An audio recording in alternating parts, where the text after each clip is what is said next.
BJP పార్టీకి ఎదురోడి మీసం మెలేసి తెలంగాణ రాష్ట్రాన్ని అభివృద్ధి పదంలోకి ముందుకు తీసుకున్నటువంటి సీఎం మన రేవంత్ అన్నను ప్రముఖ గ్లోబల్ విశ్లేషకుడు సుచీర్ శర్మ ఏమన్నాడంటే, భారతదేశంలోనే అన్ని రాష్ట్రాల కంటే ఆకర్షణీయవంతమైనటువంటి రాష్ట్రం ఏదైనా ఉంది అంటే అది తెలంగాణ అని చెప్పి వర్ణించిండు.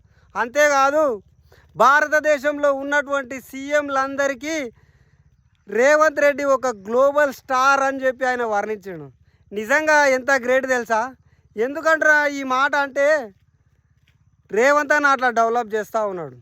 రైతులకు రుణమాఫీ కావచ్చు, 42% రిజర్వేషన్ కావచ్చు, ఎస్సీ కుల వర్గీకరణ కావచ్చు, రైతు భరోసా కావచ్చు, సన్న ఓట్ల బోనస్ కావచ్చు, 200 యూనిట్లు ఫ్రీ కావచ్చు, రైతులకు ఉచిత కరెంటు కావచ్చు, ఇలా చెప్పుకుంటూ పోతుంటే రాష్ట్రం ప్రతి దాంట్లో ముందుకు తీసుకెళ్తూ ఉన్నాడు మన రేవంత్ అన్న. కాబట్టి భారతదేశంలో ఉండే ప్రజలందరి దృష్టి మన తెలంగాణ మీద పడ్డది. ఎందుకంటే మాకు ఎందుకు లేడు ఇలాంటి సీఎం, మాకు కూడా ఉంటే బాగుండే ఇలాంటి సీఎం అని చెప్పి పక్క రాష్ట్ర ప్రజలు కోరుకుంటూ ఉన్నారంటే మరి రేవంత్ అన్న ఎంత డెవలప్ చేస్తుడు మన తెలంగాణను.